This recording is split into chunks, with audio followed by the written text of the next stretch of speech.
हाय पिलामाने समस्त को Odia sir ओएभी YouTube channel को स्वागत। आज भिडियोटी 10वीं श्रेणी पिलामानक पई 10वीं श्रेणी ओडिया विषय गत सीबीएसई बोर्ड एग्जाम 2016 रु 25 मध्य आसीथिबा पद्य विभाग जेते सबू सरलार्थ आसीथिला से सरलार्थ उपरे केवल आमे आलोचना करिबा। पद्य विभाग 2016 रु 25 मध्य अर्थात 10 वर्ष मध्य आसीथिबा समस्त सरलार्थ उपरे आज आलोचना करिबा। आशा करछि भिडियो समस्त को भल लागिबो। भल लगे लाइक करदे केमती लगला कमेंट रे जणाइबो। चैनल को न आसी सब्सक्राइब करदेव और जो मैंने एपर्यंत ओडिया सार ओएभी व्हाट्सएप चैनल को फॉलो कर दियो। मो डिस्क्रिप्शन में लिंक शेयर करिछि। चलो आम भिडियोटी आरंभ करिबा। जो भी सरलार्थ तुम्हें लेखा जाऊच प्रथम रे जानबा को चेष्टा करिवो सही सरलार्थटी क्यों पाठरू आसी अछि, क्यों पद्यरू आसी अछि बा क्यों गद्यरू आसी अछि ताहा जानबा को पड़िवो एवं सही सरलार्थ रे क्यों विषय उपर वर्णना करा जायछि ताहा जानबा को हेबो। तो सरलार्थ रे दुईटी पैराग्राफ लिखा जाए। प्रथम पैराग्राफ रही है पाठर नाम, क्यों पाठरू आसी अछि सेतिर कवि बा लेखकर नाम एवं सेतिर लिखा जाय थाए विषय केंद्रिक, क्यों विषय को सरलार्थ रे केंद्र करा जायछि, क्यों विषय वर्णना करा जायछि।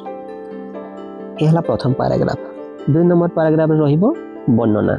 से सब को तुम जहाँ सरलार्थ दे जाइथिबो से ऊपर तुमको वर्णना करिवार अछि द्वितीय पैराग्राफ रे। ए टोटल लिखले जाय कि तुम फुल मार्क पाइबो, 5 मार्क पाइबो। ऊपर 2 मार्क थाए एवं तले 3 मार्क। तो प्रथम देख संकट काले तुम्हंत उदाहरण दीपण दिय से सिंहनाद प्रसन्न बदरण। एही सरलार्थ आसीछि भीमंक सिंहनाद रड़ी पद्यरू। एठारे क्यों विषय वर्णित केवल मु संक्षिप्त रे प्रत्येक सरलार्थ मु कहिबी। आशा करछि तो समस्त पाखे एवेलेबल थी सब सरलार्थ उत्तर रही थो। जदि भी क्या दरकार जेको सरलार्थ भी कमेंट कर मो निश्चित भाव में जोगेदेवी कि व्हाट्सएप तुम मेसेज कर मो नंबर 7537026705।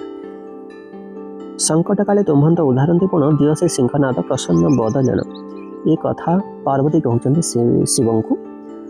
शिव को जितेबले भीम ध्यान कले शिव जाना को पाइले कि आम पाखे सिंहनाद भीम मागुछंती। तेणु शिव प्रथम कहले पार्वती को आम कौन करवा, भीम आमको सिंहनाद मागुछंती। तो पार्वती कहले जेहेतु से माने आम संकट समय आम विपद समय से माने आमको साहाय्य करिछंती, तेणु हस मुहरे खुशी बदन रे प्रसन्न होई कि तुमे तांको सिंहनाद दियो। यह कहिछंती कि पार्वती शिव को कहले। यही सब ऊपर वर्णना करिवार अछि। एहला प्रथम सरलार्थ। द्वितीय सरलार्थ जेबा विभूति की भुंजुथुलु विभूति भूषणे बड़कुले जनमी शरण के कारण से राघवंक लंका यात्रा नकुल पद्य।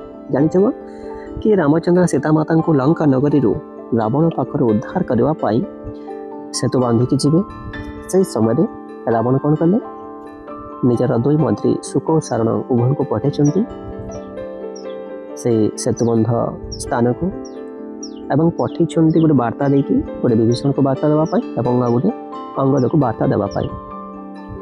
वार्ता विभीषण को कौन देइछंती रावण से सुक सारण हाथ में कहिछंती कि तो विभीषण को जाए कहब तुम जन्म हो गोटे बड़कूल एक उच्च वंश तुम जन्म, किंतु तुम्हें एठी साधारण वन में बास कर पुरुष पाखे आश्रय नहीं।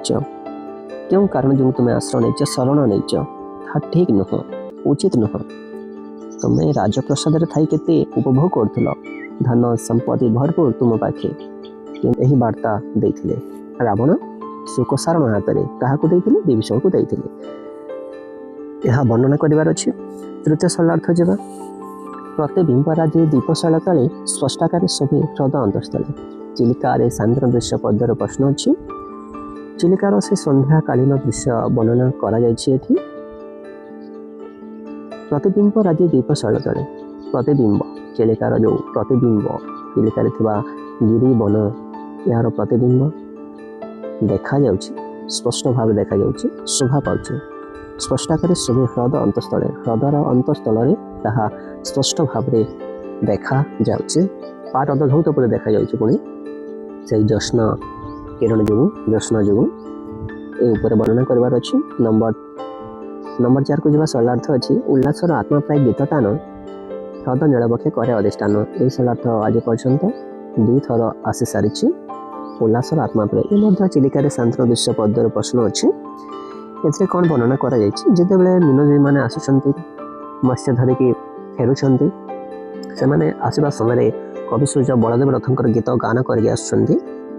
से गीतर तान चिलिकार मारुतरे बा चिलिकार पवन कवि पाखक भासी आसुछि ताहा कवि शुणा पाउछंती। से गीतर तान सुमधुर कवि सूर्य गीतामृत गलांत गला कथार संगात ए गीत गान करके आसुଛନ୍ତି। से गीत अधिष्ठान कर चिलिकार नीलवक्षरे यह वर्णना करार अच्छी। नंबर 5 देवाई नवजीवन स्वर्ग के ओह्लैंट मर्त्य भुवन आज पर्यटन 3 थर आसी सारी। देवाई नवजीवन स्वर्ग के ओह्लैंट मर्त्य भुवन मंगल ओला उषा पदर प्रश्न ये सरलार्थ। तो जो सीता देवी वाल्मीकि आश्रम आश्रय नहीं निर्वासिता है उषा देवी स्वर्गर मर्त्य को ओह्लैंट सीता माता को एक नुआ जीवन देवाई यही सरलार्थ 3 थर आसी सारी।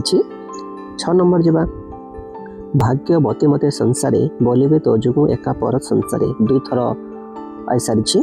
तमसा नदी अपेक्षा करिछि सीता माता को। सीता माता केतेबेले आसिकी तमसा नदी कूल स्नान करेंगे।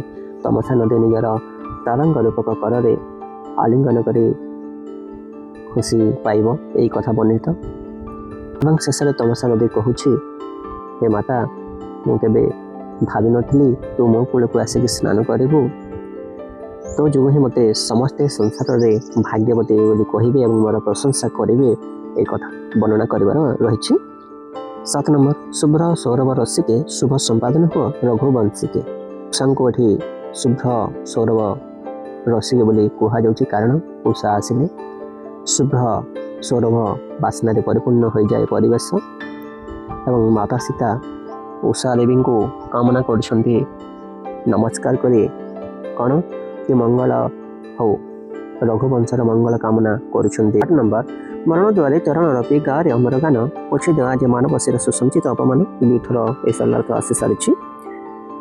मरण द्वारे चरण रपी जागबंधन हरा पदर प्रश्न कवि नवीन जुगर तरुण मान कहते ये नवीन जुगर तरुण मैंने तुम्हें मरण द्वारे चरण अर्पण कर थापी तुम्हें अमर गीत गान कर एवं मानव शिर संचित अपमान गुड़िक पोछि दियो ये वर्णना करार अच्छी।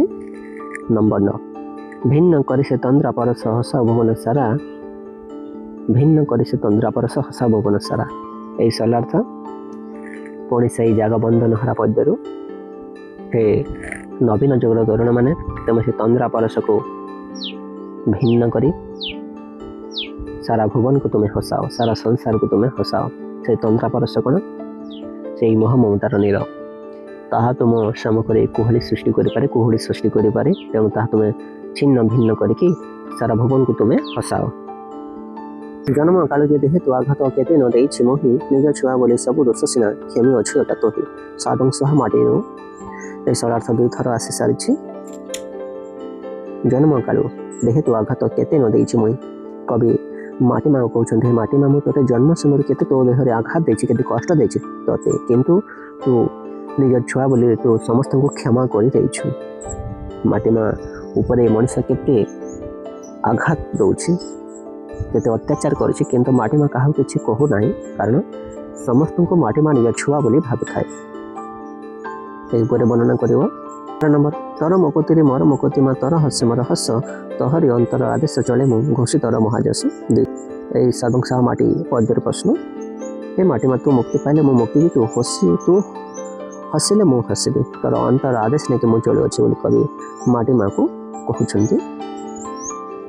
13 नंबर अमाप धरी मु दे टिके मते निदा हो मोर छाती अमाप धरी मु दे टिके मते निदा हो मोर छाती निजे दुख सही ए जगत पाई लागी पड़े दिन राति हे माटी माँ ये मध्य सर्वंसा माटीरू हे माटी माँ तो पाखे अमाप धरी शक्ति अच्छी ताहा मते टिके दे तो पर मुझे केमती टाण रही तू केमती सही जाऊँ सब किसी सब दुख जंजाल कष्ट अत्याचार सब किसी तो सही जाऊँ ठीक सेमती मुझे सही मत भी टे दे से अमाप धैर्य शक्ति मत टे दे मो दिन राति ये जगत पर कम करी बोले कवि कहते माटी माँ को